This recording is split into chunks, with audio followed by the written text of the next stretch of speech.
when we become a Brahmin, we are knowledgeful. We understand the reason why whatever is going wrong is going wrong. Yes, don't we? We understand the reason for everything. But, it's always who will do it first? Who will take the initiative first? So, when you are when you are an elder one in the family, then you know that your duty is to give love, and the duty of the younger one is to give regard. Yes, so now the thing is, the younger one doesn't give regard, and you also don't give love. And then there is a friction.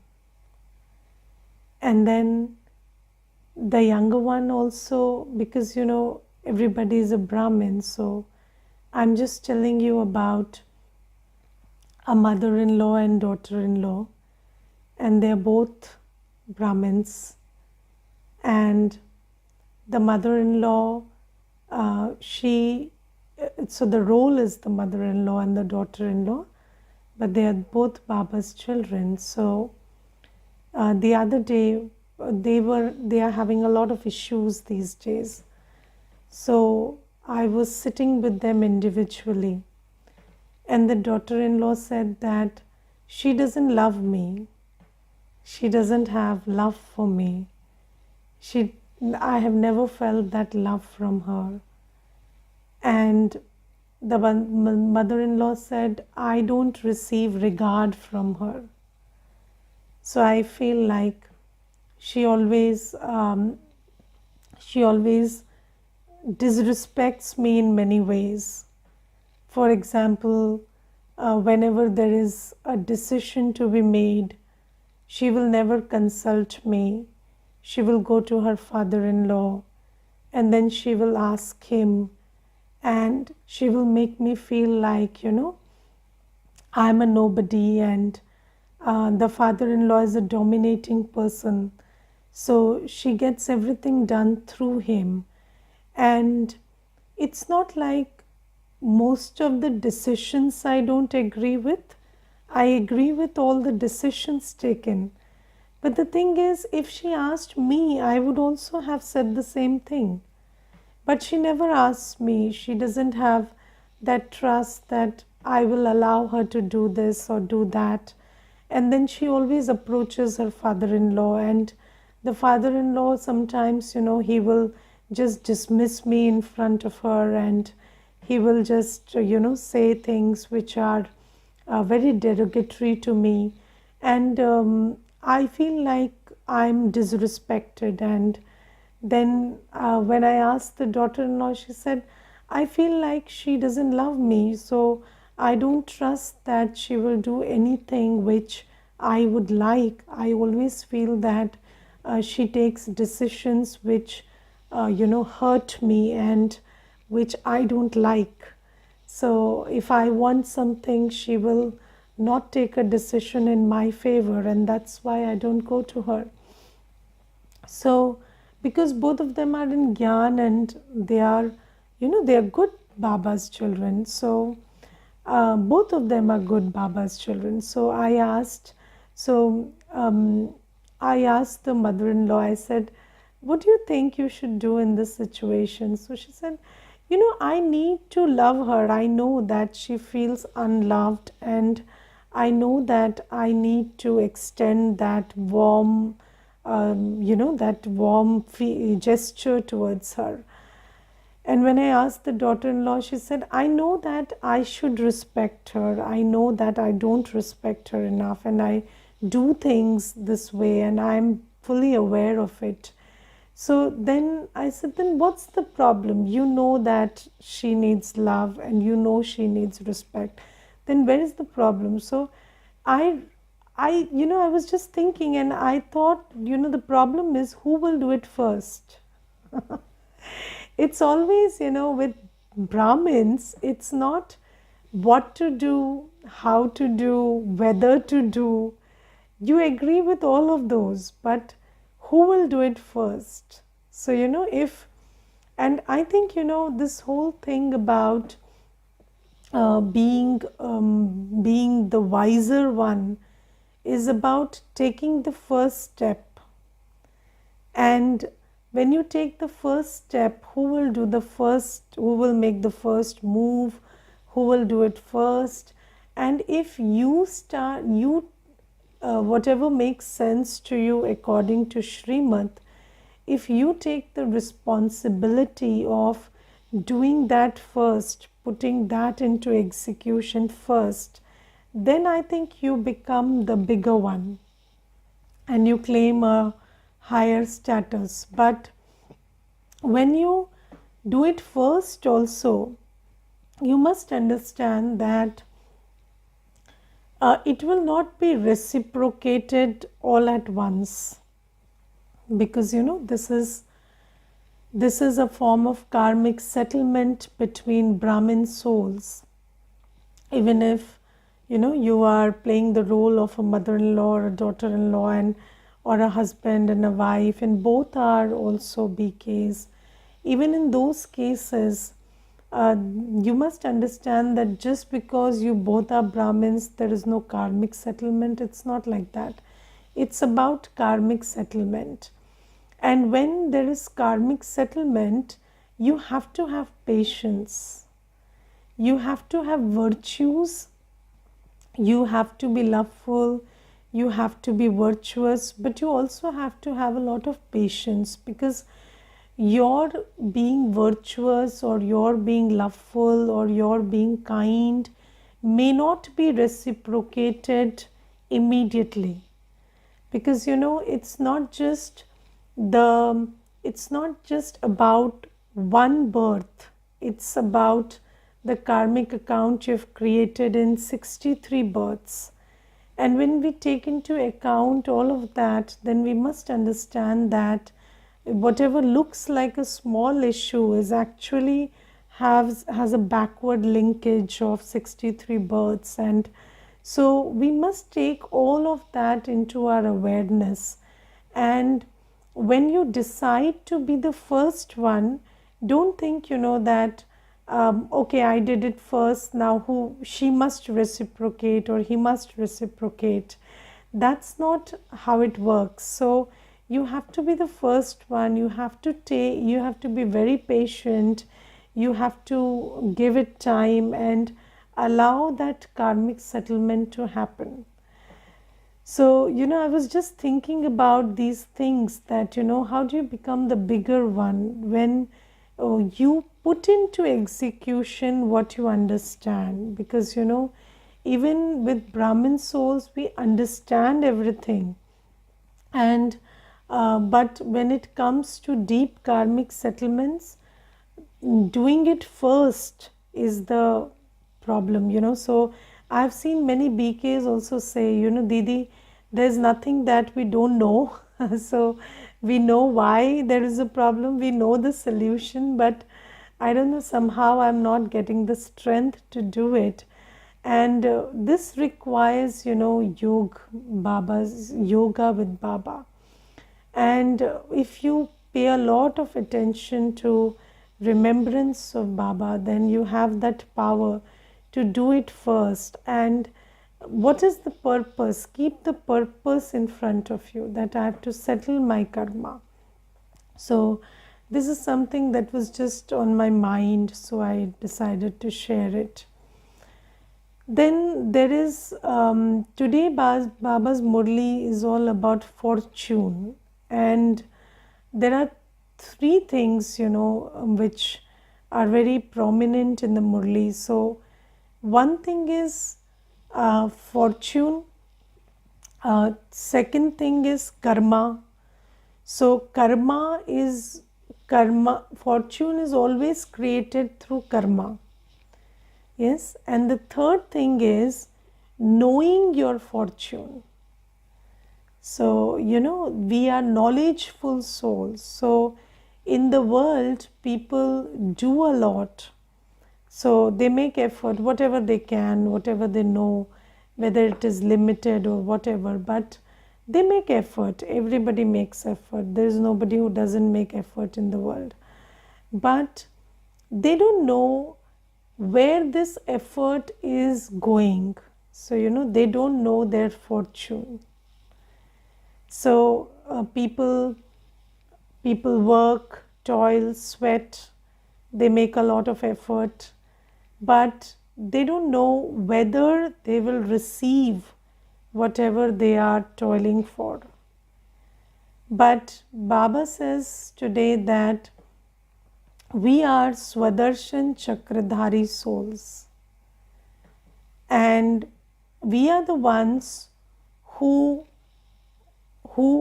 know what we are going to receive exactly with our effort. So, we are those ones who are making effort for a certain future. So, there is no uncertainty about the effort that we are making. So, it's not like whether you make effort in Sangam Yuga or don't make effort, there is something which can happen arbitrarily. No.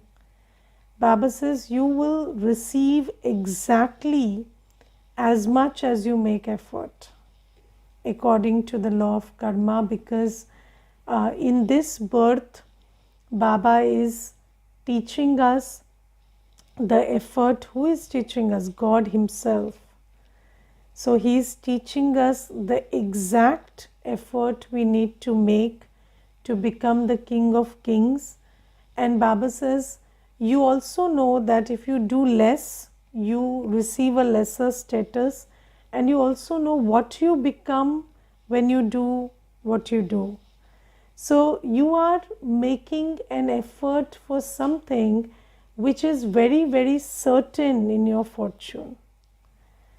And Baba says that, sometimes I have heard Brahmin souls say, I don't know what is in my fortune. I would like to know my destiny. So, I would like to know whether I would become a king or a minister. Ministers there are not, so sorry. So, I would become a king or a wealthy subject or a subject or the king of kings. Who will I become in Satyug? So, Baba says that it's not uncertain. So, look at your effort and match it with the knowledge that Baba is giving you, and you will exactly know what you're going to become. So, if you're making the effort for becoming a king, you will become a king. It's not like you will make the effort and not become a king. It doesn't work like that. This is the best thing about this beautiful time is you are making effort for a future which is very certain, and you exactly know what you're doing and what you're going to be because of what you're doing. So this is something, and today Baba says that in the world, those people study for temporary happiness and become barristers, etc. in this birth. There is no question of anything for their next birth. In that too, it's not certain whether they will become that or not. Right? So, people are studying and they get a degree and they become a barrister for one birth. But what about the next? Again go to school, carry your bag and go to school in the next birth. But Baba says in that also, it's not certain that if you study, you will become a barrister. You may not. Yes, so I have seen PhD holders and I've seen MBAs and engineers from great colleges just sitting at home, doing nothing. So that's not certain. Even if you study, even if you do everything in this birth, it's not certain. In the world, it is a world of temporary happiness, and you may or may not receive. But Baba says, you understand that you will definitely go to heaven in future. Yes, because we are not studying in a great college, we are studying in the godly college. And Baba says that when Baba comes and teaches, then the fortune that is created out of that teaching is 100% certain. It's not uncertain fortune. So this is something that is very important for us to remember. And Baba says, you will then be called deities. You must never forget that you will definitely claim your inheritance of the peacock throne. You will definitely be seen by becoming the highest on high. God the Father is teaching you, and so that too enters your intellects. So we understand that we are fortunate because our future is certain, and of course you're choosing to make the effort you're making, so it is only as certain as the effort you make. But another big thing about which we have to be intoxicated is Baba, the Supreme Father, the Supreme Teacher, is teaching me. And I am studying the most elevated knowledge, the highest knowledge. And Baba says that every fortune is created through karma. Yes, every fortune is created through karma. There is no other method to create a fortune. And here Baba teaches us, because he is the supreme teacher, he teaches us a karma which the world doesn't know. And what is that karma? So Baba says that when you remember Baba, that's the biggest karma, because when you remember Baba, then you are filled with Baba's virtues, powers and knowledge, and your stage becomes like Baba. So that is the first karma which we do to build our stage. And from that stage, when you think, when you discern, when you decide, then your karma is very different and much better from whatever you do in the world. Yes, so you ask anybody on the street, that do you work better when you're peaceful and loveful and when you remember something spiritual that you read in the morning? So they will say yes. So what is that? That is just remembrance of something spiritual that they read. And how would you act, how would you behave when you are in remembrance of the ocean of truth, of the ocean of peace, of the ocean of love, of the ocean of purity? Then every action you perform, whether it is the act of thought, act of word, or physical act, every act will be knowledgeful, loveful, pure, powerful. And Baba says, those actions will create a different destiny for you. And that is 100% certain. And Baba says, this is why the most important karma that I teach you is remember me and do everything in my remembrance. And today Baba also underlines being introverted. So have you seen that staying introverted is an effort? So as a Brahmin, have you noticed those times when you become extroverted? So when you catch yourself talking more than necessary, when you catch yourself thinking more than necessary, when you catch yourself just distracting yourself more than necessary, So that's when your inner anchor is lost, and you've like succumbed to the pull of the old world. And Baba says it requires attention to stay introverted. What is introverted? So the Hindi word for introverted is antarmukhi. So antarmukhi means, you are detached from the mukh. So this mukh you see has ears, eyes, nose, mouth, everything, skin. And when you are not into the pull of the senses, only then, that switch which allows you to go within is operational. When you have given into the pull of the senses, then that switch which allows you to go within is dysfunctional. And Baba says this is why make effort to stay introverted. Take time out, take moments to just detach from the senses and the body and just come to soul consciousness. And then in remembrance of Baba, make decisions which are based on Srimad and act accordingly.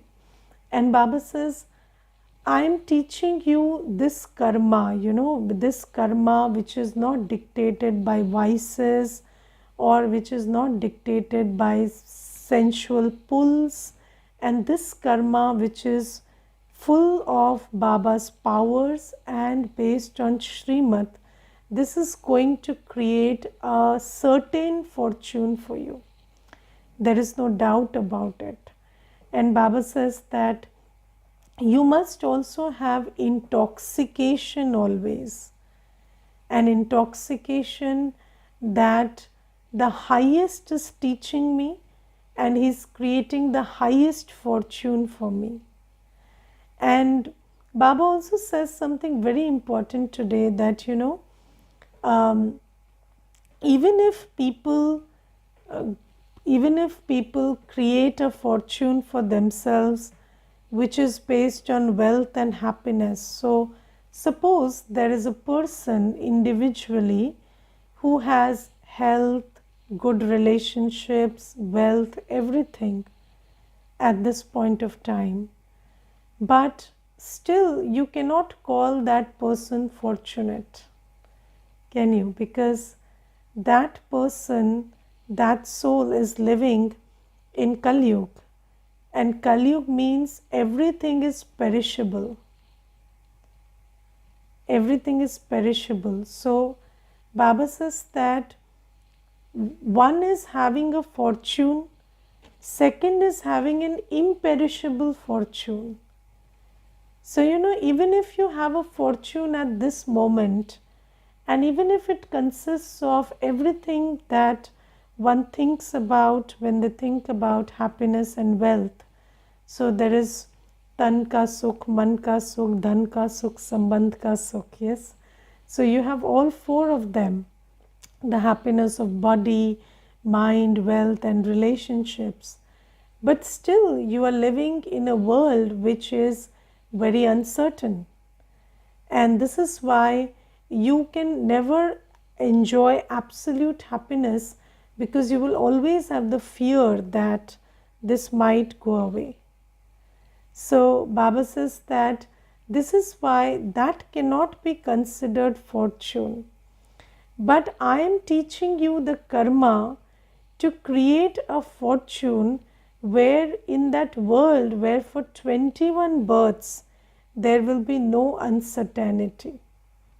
And Baba today talks about natural calamities which are on the way, and you see the kind of torrential rains that are happening in everywhere. And Baba is talking about natural calamities today, and he's saying that when natural calamities take over, then whatever insurance you've done, it doesn't work. And however many relationships you have, there will be nobody to even cremate the body in a dignified manner. There'll be nobody to perform the last rites also.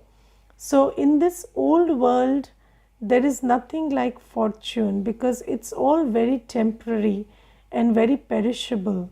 And this is why Baba says that you must understand, and Baba today says the most fortunate thing is you are a Swadershan Chakradhari.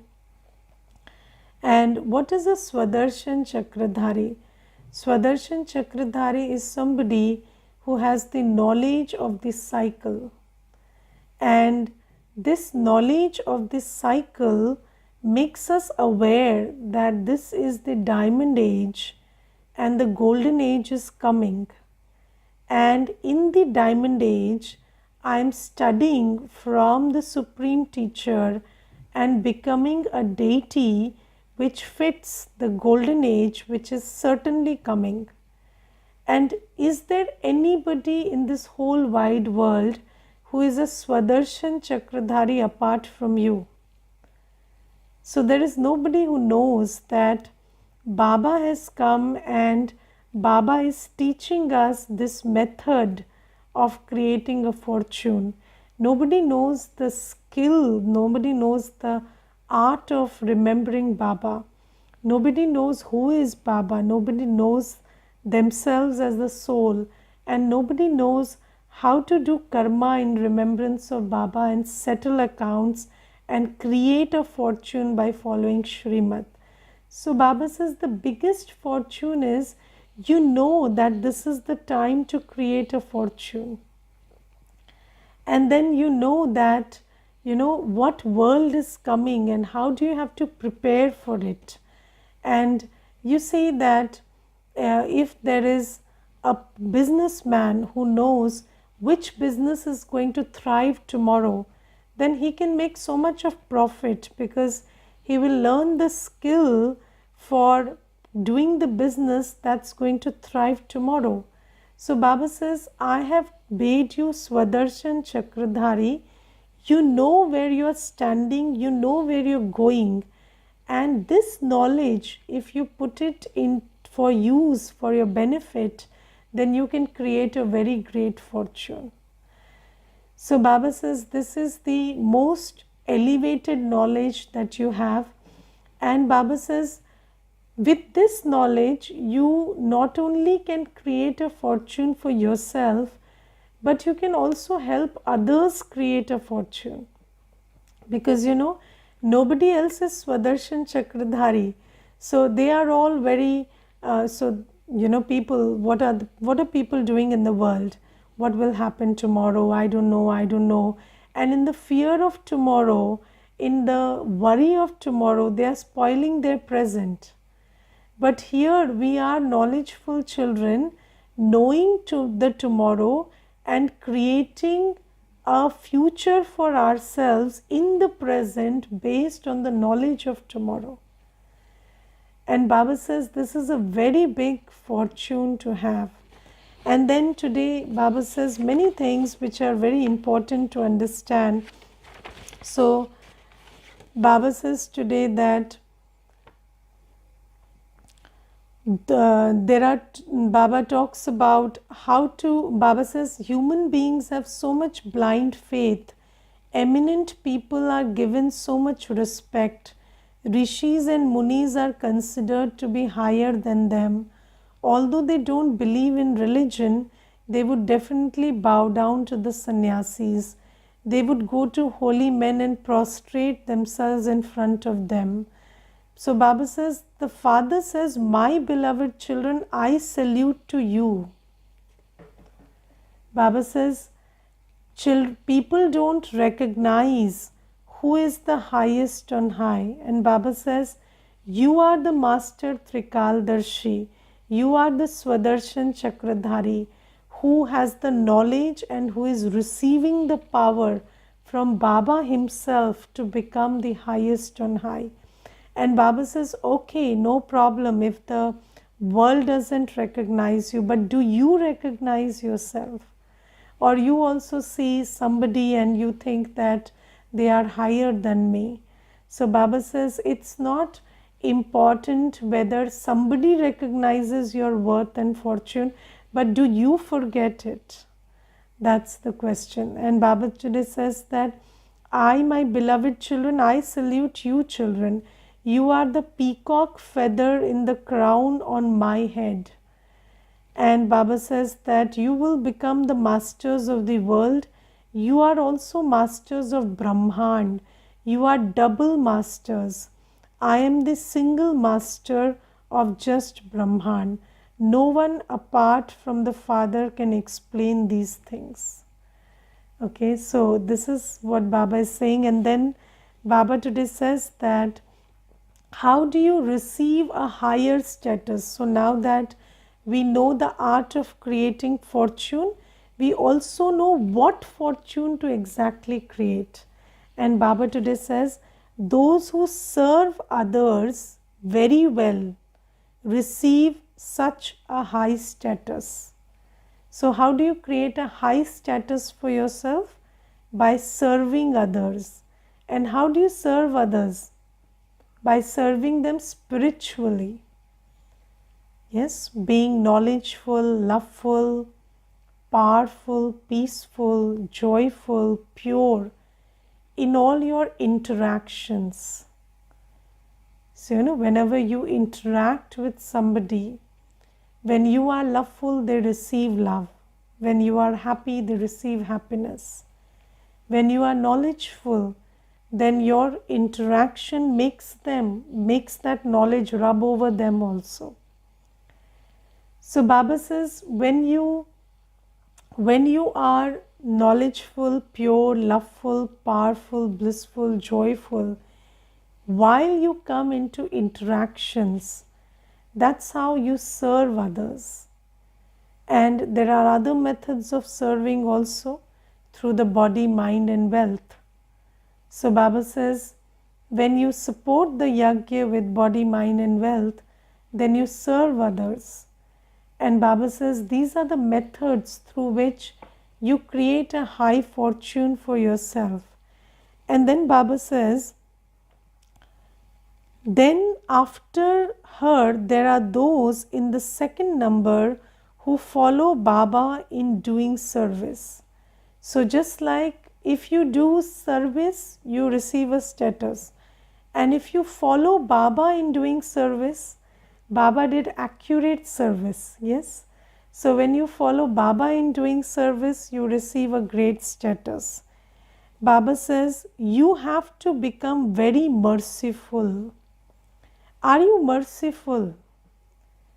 And are you, so when you see somebody suffering physically, so do you understand that you need a lot of discernment and knowledge to be merciful. Merciful is not just a matter of the heart.